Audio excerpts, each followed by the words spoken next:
یہ در حقیقت اسی چیز سے پھوٹا ہوا جذبہ ہے کہ ہم غلط نہیں ہو سکتے. اور آپ دیکھیے کہ اس کی لے کہاں تک بڑھ گئی کہ خدا کی کتاب غلط ہو سکتی ہے. اسی میں ابہام تھا. خدا کی کتاب میں الحمدللہ کسی جگہ کوئی ابہام نہیں کہ دین آج تک بالکل غلط سمجھا گیا ہے. کہ آپ لوگ یا غامدی صاحب کہتے ہیں کہ جی وہ پیچھے جو سب 1445 سال سائڈ پہ رکھیں وہ سب غلط ہے، ہم ایک چیز بتا رہے ہیں. سلامتی ہے ان آنکھوں پہ جو ہدایت پہ نظریں جمائے بیٹھی ہیں، ان کانوں پہ جو ذکر خیر کے منتظر رہتے ہیں، اور ان قدموں پہ جو ہدایت کی راہ پہ گامزن ہے. اللہ کی کتاب قرآن مجید موجود ہے. اللہ کی کتاب کے بارے میں یہ سوء ظن قائم کرنے سے پہلے جب اس کی صحیح تعویل سامنے آ جاتی ہے تو ذرا اس کو اٹھا کر دیکھ لیجیے. کیا واقعتاً وہ کسی ابہام کے ساتھ اپنی بات بیان کر رہی تھی؟ کیا یہ حقیقت ہے کہ اس کے اندر نہ سمجھنے کے بہت سے پہلو تھے؟ آپ دیکھیں گے کہ قرآن مجید جس وقت اپنی بات واضح کرتا ہے اتنے قرائن و شواہد اس کے گرد و پیش میں اکٹھے کر دیتا ہے کہ آدمی پکار اٹھتا ہے کہ اس کے سوا کوئی بات ہو ہی نہیں سکتی. تو یہ تو اپنے آپ کو دھوکہ دینا ہے کہ ہم لوگوں کی غلطی کو اللہ کی کتاب کی غلطی بتا دیں. یعنی یہ جو استدلال فرمایا ہے انہوں نے، آپ دیکھیے وہ استدلال کیا ہے کہ چونکہ لوگوں کو ایک غلطی لگ گئی یا ایک بڑی غلطی لگ گئی یا اس غلطی پر ایک جم غفیر قائم ہو گیا، تو اب بجائے اس کے کہ ہم یہ مانیں کہ اتنے زیادہ لوگوں کو غلطی لگ گئی ہے، یہ مان لیں کہ قرآن مجید نے بات ہی ایسے بیان کی تھی کہ جس میں غلطی لگنی تھی. اور ادھر قرآن مجید یہ کہہ رہا ہے کہ وہ بے لسان عربی مبین ہے، اس میں ادنا درجے میں کوئی کجی نہیں ہے، وہ اپنی بات اتمام حجت کے درجے میں واضح کر دیتا ہے. یہ دیکھنا چاہیے کہ غلطی لگنے کے وجوہ کیا ہوتے ہیں. یعنی ایسا ہوتا ہے، اور علم کی پوری دنیا میں ہمیں اس کی مثالیں ملتی ہیں کہ جس وقت کسی علم یا فن میں بہت بڑے لوگ پیدا ہو جائیں تو وہ اگر کوئی غلطی کر دیں تو بعض اوقات اس غلطی پر تنقید کرنے میں 1000 سال انتظار کرنا پڑ جاتا ہے.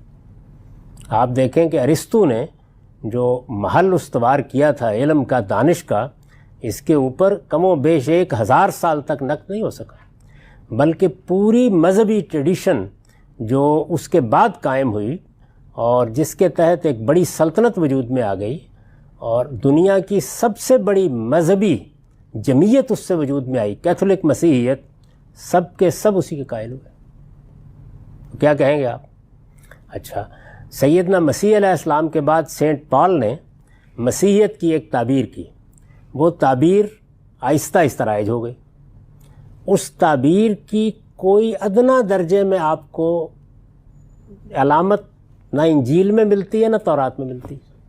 ابھی پڑھ کے دیکھ لیجیے اس وقت جو انجیل موجود ہے، یعنی اس وقت جو چاروں اناجیل جن کا انہوں نے خود انتخاب کیا ہوا ہے، چاروں کی چاروں پڑھ لیجئے، کسی ایک جگہ نہ آپ کو کفارے کا عقیدہ ملے گا، نہ آپ کو نسخ شریعت کا عقیدہ ملے گا، نہ آپ کو الوہیت مسیح کا عقیدہ ملے گا. بالکل خالی اس سے.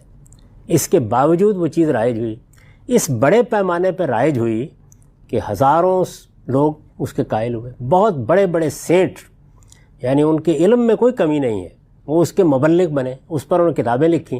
اس کے بعد 576 میں رسالت میں آپ صلی اللہ علیہ وسلم کی بعثت ہوئی، قرآن مجید نے اٹھا کے پھینک دیا اس وقت. تو اس وقت کیوں نہیں کہا آپ نے یہ کہ اتنے بڑے بڑے لوگوں کو غلطی لگ گئی ہے، یہ کیسے ہو سکتا ہے؟ قرآن کی بات غلط ہوگی. تو میرے نزدیک یہ اپنے آپ کو فریب دینا، ایسا نہیں کرنا چاہیے. انسانوں کو غلطی لگ سکتی ہے. آپ یہ دیکھیے کہ جب کسی بھی صاحب علم نے، میں کوئی مدرسہ فرائی کی بات نہیں کر رہا، کسی چیز کو بیان کر دیا تو وہ کیسے بیان کرے گا؟ یعنی یہ بتائے گا نا کہ یہ بات الفاظ سے ایسے نکلتی ہے، جملے کی تعریف سے ایسے نکلتی ہے، یہ اصل میں سیاق و سباق یہ تھا اس کا. وہ بیان کرے گا ان سب باتوں کو. اگر وہ کلام اس کو قبول نہیں کرتا اور اس نے ایک گویا ریشنل سی چیز بنا کے پیش کر دی ہے تو پھر تو اس کے منہ پر دے ماری ہے. لیکن اگر کلام اٹھ کے اس کا استقبال کرتا ہے اور اس چیز کو قبول کرتا ہے اور لفظ لفظ سے قبول کرتا ہے تو اللہ کا شکر کریں، آپ ایک غلطی پر متنبع ہو گئے. بجائے اس کے کہ انسانوں کی طرف غلطی کی نسبت رکھیں، آپ اللہ کی کتاب ہی کو مشتبہ کر دینا چاہتے ہیں. یہ کون سی خدمت ہے دین کی؟ اسی طرح جو بعض حضرات یہ کہتے ہیں کہ ہم تو اصل میں پرانے بزرگوں کے فہم پر اعتماد کرتے ہیں. لفظ فہم پر انہوں نے کبھی غور نہیں کیا. فہم کہلانے کا اس وقت مستحق ہے کہ جب وہ سامنے آ جائے تو متن اس کو قبول کر لے، ورنہ وہ فہم کہلانے کا مستحق ہی نہیں. بھائی ساری دنیا نے غالب کے ایک شعر کی یا اقبال کے ایک شعر کی یا فردوسی کے ایک شعر کی تشریح کی، اور کسی نے آ کے آپ کو بتایا کہ اس تشریح میں یہ غلطی ہے، میرے نزدیک اس کی صحیح شرح یہ ہے، تو اب غالب کا شعر اپنے الفاظ میں اس کو قبول کرے گا تو وہ فہم بنے گا یا شرح بنے گی. اگر وہ قبول نہیں کر رہا تو وہ فہم نہیں ہے، وہ پھر آپ دھونس سے منوانا چاہتے ہیں. تو دھونس کی بنیاد پر تو ہم کسی چیز کو نہیں مانتے. ہمارے پاس اللہ کی کتاب بالکل محفوظ صورت میں پہنچی ہے. ہم پورا اعتماد رکھتے ہیں کہ اللہ کی یہ کتاب قیامت تک ہماری ہدایت کا ماخذ ہے.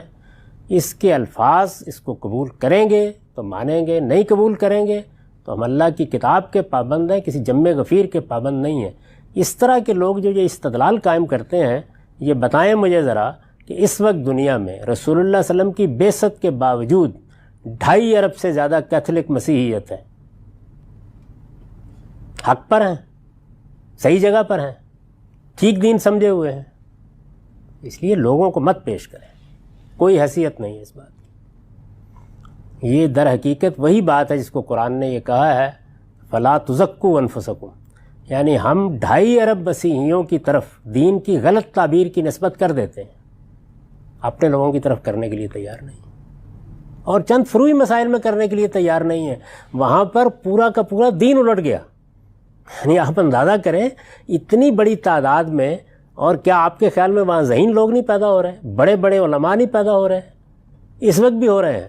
آپ ذرا موجودہ جو پوپ صاحب ہیں اور جو ان کی کارڈینلز کی جماعت ہے، ذرا ان کی تعلیم کا مطالعہ فرمائیے، دیکھیے کہ وہ کیا کیا چیزیں پڑھے ہوئے ہیں، کن کن علوم و فنون کے ماہرین ہیں، لیکن بہرحال اسی مسیحیت کو مان رہے ہیں.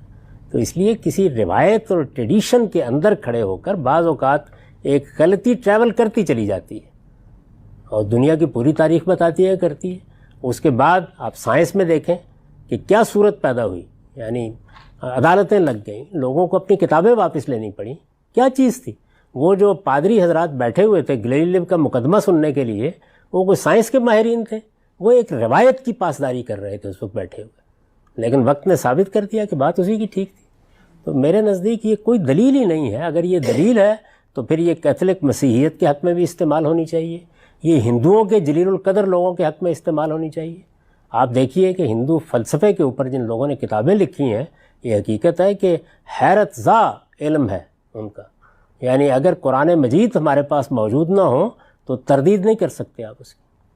میں نے بارہا اس بات کا اعتراف کیا ہے کہ اگر اللہ کی کتاب قرآن مجید نہ ہوتی تو جو طلسم ابن عربی نے بنا دیا تھا وحدت الوجود اور تنازلات ستہ کا، میں تو کم سے کم اس سے نہیں نکل سکتا تھا. تو بڑے لوگ جو دنیا بناتے ہیں وہ کوئی معمولی دنیا نہیں ہوتی، اس کا ایک سحر ہوتا ہے. لیکن ہم مسلمانوں کو تو اللہ کا لاکھ لاکھ شکر کرنا چاہیے کہ ہمارے پاس اللہ کی کتاب اس کی اوریجنل صورت میں موجود ہے. تو میں آپ سے یہ گزارش کرتا ہوں کہ ہمارے پاس تو اللہ کی کتاب موجود ہے، جو کتابیں جس صورت میں بھی ان کے پاس موجود ہیں. کیتھولک مسیحیت کے پاس یا پروٹیسٹنٹس کے پاس، پروٹیسٹنٹس کو دیکھیے کتنا بڑا انہوں نے انقلاب برپا کیا، کتنی چیزوں کو چیلنج کیا، ایک نئی دنیا تخلیق کی، لیکن وہ بنیادی عقائد کی جو خرابی ہے اس کو چیلنج نہیں کر سکے، ویسی کی ویسی موجود ہے اسی طرح. ان چیزوں کو کبھی اہمیت نہیں دینی چاہیے. یہ در حقیقت اسی چیز سے پھوٹا ہوا جذبہ ہے کہ ہم غلط نہیں ہو سکتے. اور آپ دیکھیے کہ اس کی لے کہاں تک بڑھ گئی کہ خدا کی کتاب غلط ہو سکتی ہے. اسی میں ابہام تھا. خدا کی کتاب میں الحمدللہ کسی جگہ کوئی ابہام نہیں. میں نے تو قرآن مجید پورے کی تفسیر کی ہے، اور میں آپ سے عرض کرتا ہوں کسی ایک مقام پر اس کی ضرورت نہیں پڑی کہ قرآن سے خارج کی کسی چیز کی مدد لی جائے. وہ اتنا واضح ہے، اتنا صاف ہے، اپنی بات اس طرح بیان کرتا ہے. میراث کے معاملے میں کیا ہوا تھا، میں نے اس کی داستان کئی مرتبہ بیان کی ہے. میرے ساتھ خود کیا حادثہ ہوا تھا اور کیسے وہ بات بالکل 2 اور 2 4 کی طرح ہو گئی. اب تو آپ اس کو دیکھ لیجئے، آپ خود محسوس کریں گے کہ اس کا انکار کرنا ممکن ہی نہیں ہے، جیسے اللہ تعالیٰ نے بات بیان کر دی. حسن بھائی، فیڈ بیک اکثر یہ آتا ہے کہ دیکھیں آپ کی باتیں تو بڑی ٹھیک ہیں، ٹھیک ہے چلیں جی مان لیتے ہیں کہ جو آپ کہہ رہے ہیں وہ ٹھیک ہے، لیکن دیکھیں دین کو سمجھنے کا پروسیس، دین کے اوپر سٹڈی کا پروسیس یہ پچھلے 1445 سال سے چل رہا ہے. ٹھیک ہے، اس میں بڑے بڑے نام آئے،